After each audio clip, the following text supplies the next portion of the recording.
بسم اللہ الرحمن الرحیم۔ بسم اللہ الرحمن الرحیم۔ السلام علیکم ورحمۃ اللہ وبرکاتہ۔ عزیز طلبہ، امید ہے آپ تمام احباب خیر و عافیت سے ہوں گے۔ آج مسند امام اعظم کا سبق نمبر 175 ہے، اور اس سبق کے اندر ہم گھریلو گدوں کی حرمت اور حشرات الارض کی حرمت کا بیان پڑھیں گے۔ باب النہی عن اکل لحوم الحمر الاہلیۃ وبه قال حدثنا ابو حنیفہ عن ابی اسحاق عن البراء قال نہى رسول اللہ صلی اللہ علیہ وسلم عن اکل لحوم الحمر الاہلیۃ۔ حضرت براء بن عازب رضی اللہ تعالیٰ عنہ سے مروی ہے، وہ فرماتے ہیں کہ رسول اللہ صلی اللہ علیہ وسلم نے پالتو گدوں کا گوشت کھانے سے منع فرمایا ہے۔ عزیز طلبہ، اس روایت میں پالتو جو گدے ہوتے ہیں ان کا گوشت کھانے سے ممانعت کا بیان ہے۔ تو عرب میں دو قسموں کے گدے جو ہے وہ مشہور تھے، جو دو قسمیں ہیں گدوں کی وہ زیادہ مشہور تھیں۔ ایک تو حمر اہلیہ یعنی کہ پالتو گدے ان کو کہا جاتا تھا، اور دوسرے حمر وحشیہ یعنی کہ جنگلی گدے، یہ جو ہے مشہور تھی، دو اقسام۔ ابتداءً تو ان دونوں کا گوشت جو ہے وہ حلال تھا، ان دونوں کو کھانا حلال تھا۔ پھر غزوہ خیبر کے موقع پر آپ صلی اللہ علیہ وسلم نے گھریلو گدے کی حرمت کا اعلان فرمایا، اور جنگلی گدے کی حلت برقرار رہی۔ یعنی کہ جب خیبر کے موقع پر، غزوہ خیبر کے موقع پر آپ صلی اللہ علیہ وسلم نے جو ہے وہ متع کی حرمت کا اعلان کیا، تو وہاں پر گھریلو گدوں کی حرمت کا بھی اعلان کیا۔ لہٰذا گھریلو گدوں کی پہلے حلت تھی، اس کو کھانا حلال تھا، جیسے کہ وحشی گدے کو کھانا حلال ہے۔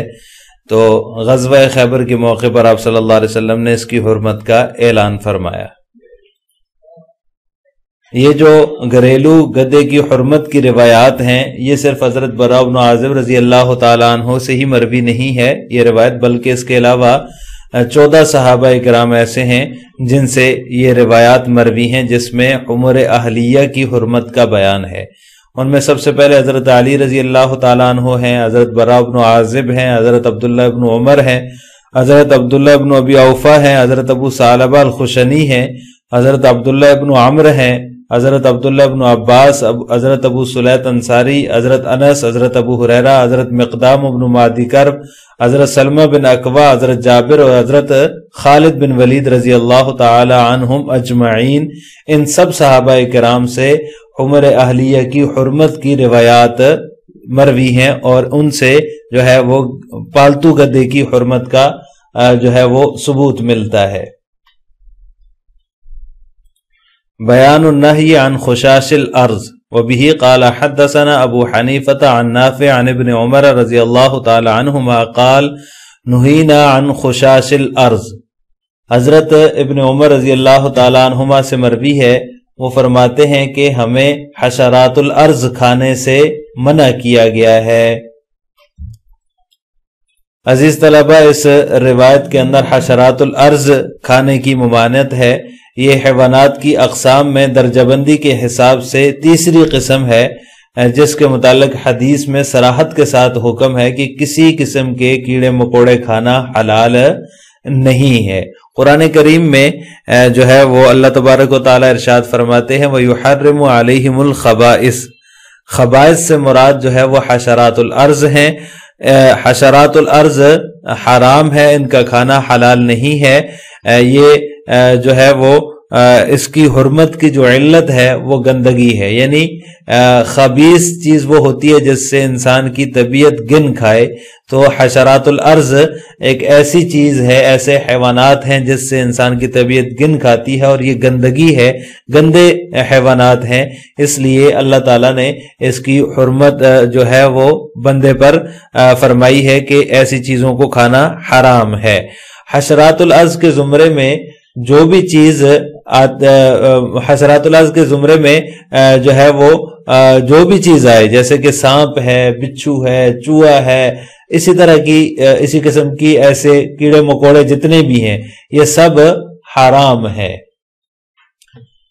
باقی اگر کوئی یہ کہے کہ مغربی ممالک میں تو حشرات الارض کو بڑی جو ہے وہ رغبت سے کھایا جاتا ہے، ان کی مرغوب غذا ہے، وہاں ان تمام چیزوں کو ہم جنہیں جو ہے وہ مارتے ہیں جوتوں سے، اینٹوں سے، پتھروں سے، وہاں وہ انہی چیزوں کو بڑی شوق اور رغبت سے کھاتے ہیں۔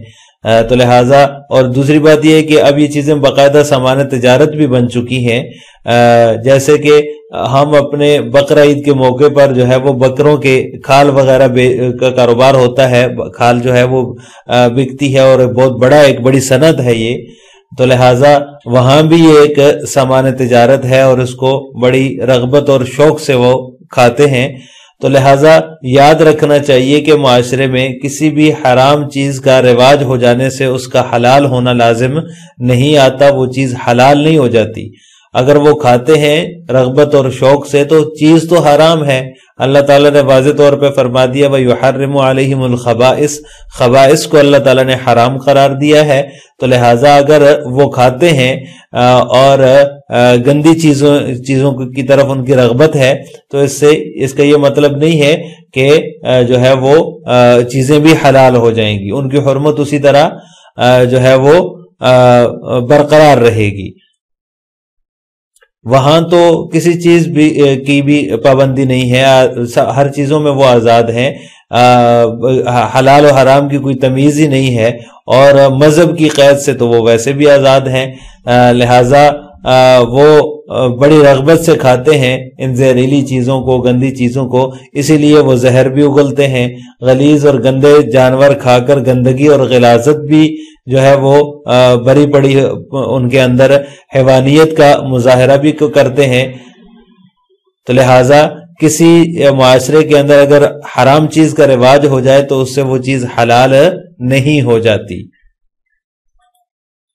لہذا حشرات الارض کا کھانا حرام ہے، جس طرح حمر اہلیہ کو پہلے جائز تھا پھر حرمت آ گئی، یہ ایسے نہیں ہے کہ پہلے یہ جائز تھے پھر ان کو کھانا حرام قرار دے دیا گیا، بلکہ شروع سے ہی حشرات الارض سے جو ہے وہ کیڑے مکوڑوں سے، سانپ اور بچھو سے، چوہے وغیرہ سے انسانی طبیعت جو ہے وہ گن کھاتی ہے، یہ شروع سے یہ حرام ہے۔ ایسا نہیں ہے کہ ان کو پہلے یہ حلال تھے اور بعد میں ان کو حرام قرار دیا گیا، جیسا کہ حمر اہلیہ۔ اصل میں یہ فرق میں اس لیے کر رہا ہوں چونکہ اسی سبق میں ہم نے حمر اہلیہ کے بارے میں یہ پڑھا ہے کہ پہلے وہ حلال تھے اور پھر ان کو حرام قرار دیا گیا، تو لہٰذا حشرات الارض کے اندر یہ مسئلہ نہیں ہے۔ حشرات الارض ایک گندگی ہے، گندی چیزیں ہیں، گندے حیوانات ہیں، ان کی حرمت کی علت بھی گندگی ہے، یہ شروع سے ہی حرام تھے، اور انسانی طبیعت جو ہے ان سے گن کھاتی ہے،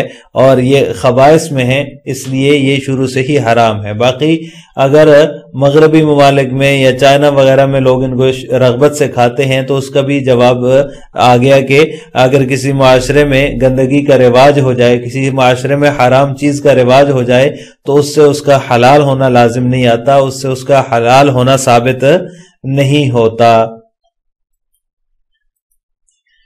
لہٰذا آج کے سبق کا خلاصہ یہ ہوا کہ ہم نے گھریلو گدوں کی حرمت اور حشرات الارض کی حرمت کے بارے میں تفصیل پڑھی ہے۔ گھریلو گدے شروع میں جیسے حمر وحشیہ حلال ہیں ابھی بھی، اسی طرح گھریلو گدے اور پالتو گدے جو ہے وہ بھی حلال تھے، غزوہ خیبر کے موقع پر ان کو حرام قرار دیا گیا، اور حشرات الارض کی حرمت جو ہے وہ ان کی خباثت کی وجہ سے ہے، چونکہ ان کے اندر خباثت ہے، گندگی ہے، اس وجہ سے ان کو، اور انسانی طبیعت جو ہے ان سے گن کھاتی ہے، اس وجہ سے ان کو حرام قرار دیا گیا۔ وَيُحَرِّمُ عَلَيْهِمُ الْخَبَائِثَ۔ آخر میں آپ سے دو سوال ہیں۔ نمبر 1، حمر اہلیہ کی حرمت کب نازل ہوئی اور کتنے صحابہ کرام سے حرمت کی روایات مروی ہیں؟